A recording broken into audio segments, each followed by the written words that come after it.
Heather, how did you come to get this role of being an advisor for dementia and Alzheimer's? Well, when I first knew that things were not going well, some of the indications were I felt overbusy, and I've always been able to cope really well with lots of things happening. And all of a sudden, everything sort of got out of hand. I was organising a camp for people, and I was travelling about 400k up and back to organise the camp because it was sort of between home and where the camp was going to be. And so I was getting very tired, and I thought, well, I'm just getting tired. And so I just needed an ordinary appointment at the doctor for, I think it was an injection. And so I said to the doctor when I arrived, I think I've just driven through a red light. And his alarm bells went off. Now this was 5 years ago. 5 years ago in November, and at the end of November I'd been told via a couple of scans, MRI scans, that I had Alzheimer's, to the extent that the psychiatrist who was telling me said, of course you won't be able to drive, you'll have to have an occupational therapist and a hired car with a dual control, and you'll have to drive through round Bendigo in, I think it was an electric car too. And I just said, no, I won't be able to drive anymore. So I haven't been able to drive for the last 5 years. Now, I went into the deep depression. I went home, I looked at my computer and the keys on the computer, and I thought, well, I won't be able to use these anymore because I've got dementia now, so I won't be able to use these. But I'm pleased to tell you that every fortnight I do an article for our local paper, the Welcome Record it's called, and I enjoy doing that article, and I type away without any trouble at all. So I looked at all of the things around the house. I thought, well, I won't be able to do that, and I won't be able to do that. And I did have a couple of really quite dangerous and difficult problems. I couldn't manage the coffee, making coffee with our coffee drip thing, and I flooded the drawer, which had to be replaced. So now our cutlery is in the third drawer, not in the top drawer. And another couple of pretty sort of sad things, giving away your bike that you've always loved, always ridden to work, because your balance goes, and generally sort of feeling almost as if your limbs are getting taken away. So I went to Dementia Australia, and Robert and I, that's my husband, did an excellent course. For 6 consecutive weeks we went and had an all-day course, and it told us all the things to do around the home so that I could still manage. Because with dementia, you'll open the fridge, you can't recall what it is that you do need, and when you do look at things, that gives you the impetus to remember what it is that you wanted. So that's how we've done everything around the house. Our clothes hang on just a frame, so I can see all of my clothes, and they're ordered. My skirts, my blouses, my jeans, they're all there, and our other clothes are all on open shelves. So I walk into our old sleep out, which is now made a dressing room, and I can see all of the clothing that I have, including my shoes, which are lined up high on the shelf, at a glance, and that reminds me of what it is that I need. Dressing is difficult, and it's disappointing because it's one of the easiest things that you learn to do when you're 2, and your mother gets very excited because you managed to get your jumper on or something. But with dementia, often I can have my knickers in my hand and have my jeans on. It's order, so that's hard. Okay, so this course, I made myself accept the dementia, accept how I would have to use the skills that I do have, and they are still working beautifully 5 years later. So our home is set up, so I cook a meal. I cooked a wonderful meal Friday, a lovely chicken stir fry. So I go to the computer and print out, or handwrite, I still handwrite very well, handwrite quantities and ingredients, because of course you wouldn't be able to remember that list of ingredients with dementia. And so that takes the anxiety off the cooking. Now, that is a clue. If you take the anxiety out of your life, your dementia will diminish. Diminished dementia without anxiety.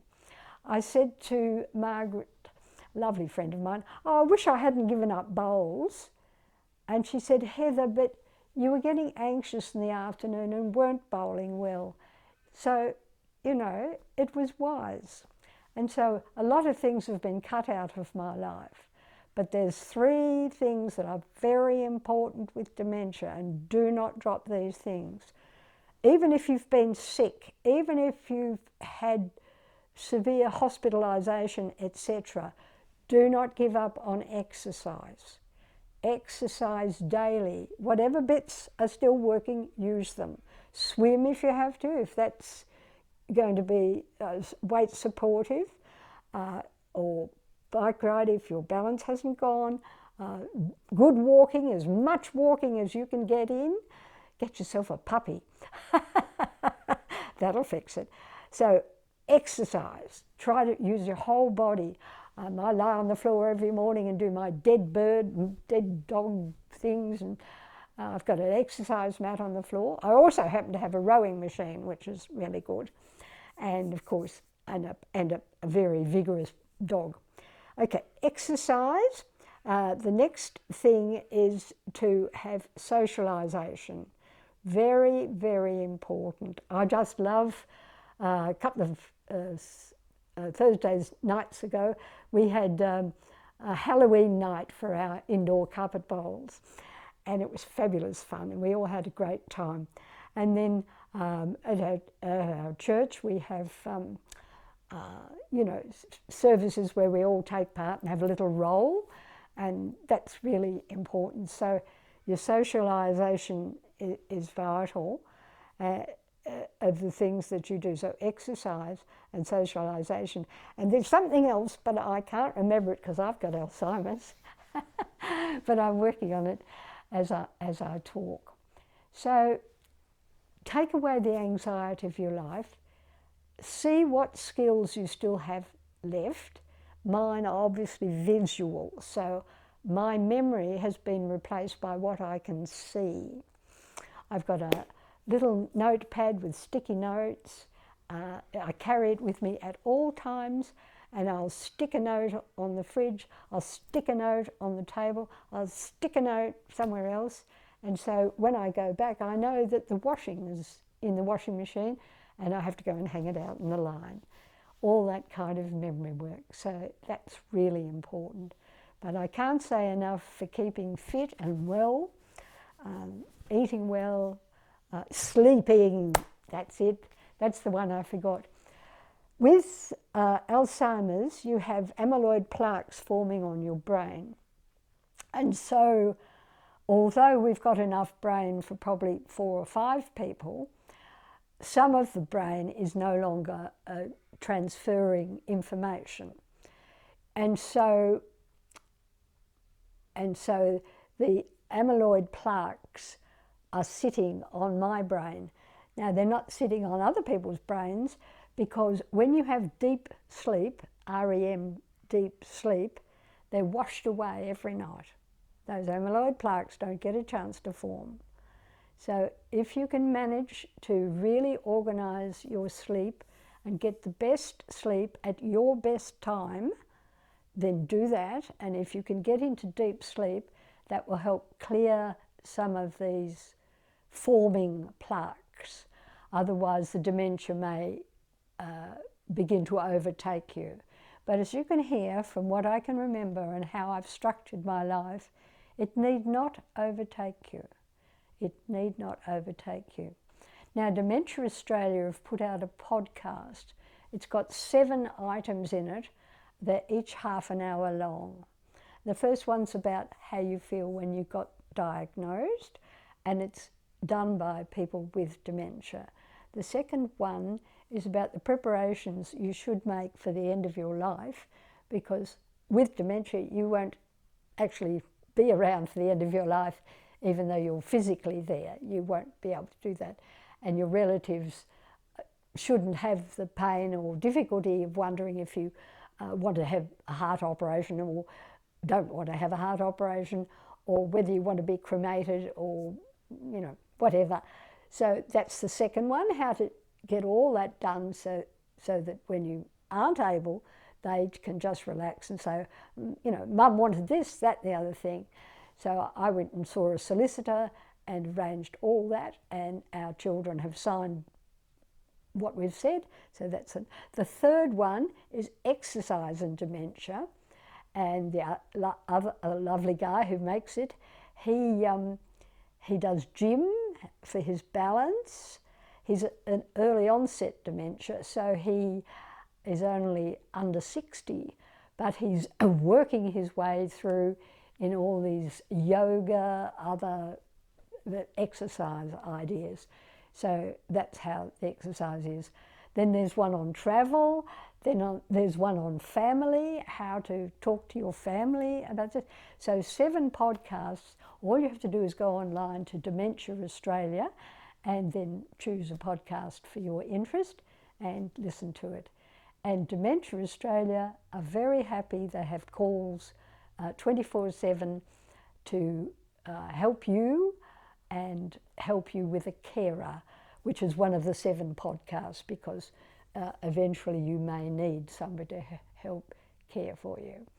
Try to avoid the government's help, because they came to my Fit Strong house and asked me if I'd like a housekeeper to clean the house.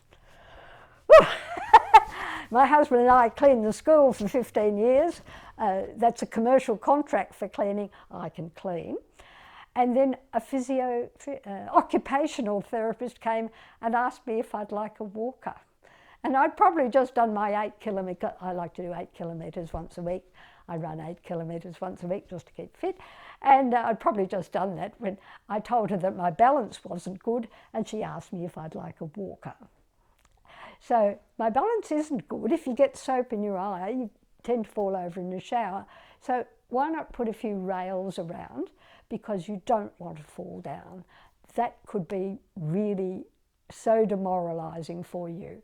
So please know that dementia is not an end-of-life sentence. You can live well with dementia, enjoy life, enjoy everybody enjoying you, and bless you all. Fantastic. Attitude must be the big thing. Your attitude seems to be wonderful. My attitude when I was first diagnosed was ghastly. I would possibly be weeping hours in a day. And as I said, everything I looked at, I thought, I can't do this anymore. I can't do this anymore. And so I wrote on cards very big acceptance and put it up all over the kitchen and everywhere I was. Accept this. Because we do have to accept things. And if I'd, sadly, like a friend of mine, she's very badly broken her wrist, and she has to accept that that's not going to be working, maybe always, but certainly for 8 weeks it's going to be not working. And dementia is the same kind of thing. It's just because there's an attitude about worth and self-worth being dependent on your brain. But dementia doesn't dull your brain or become less of you. It's just that I can't remember things. But as you hear, I've put strategies in to remember things. And so acceptance, value yourself, your worth, and the people you love, and make it easy for them Be clear about things. Make it easy for anyone you meet. I went into the bank. I had a very large sum of money that I'd taken out of one bank and I wanted to put in the other. And I went into the bank and I queued up, and then I got up to the teller and said, oh, I need to do, oh, that was a long wait, I said. So that made her a bit bristly, I think. And I said, I need to put this in the bank. She said, oh, you could have done that out in the street. And I looked at her and I said, I have Alzheimer's, loudly and clearly, and I couldn't use that machine out in the street. Oh.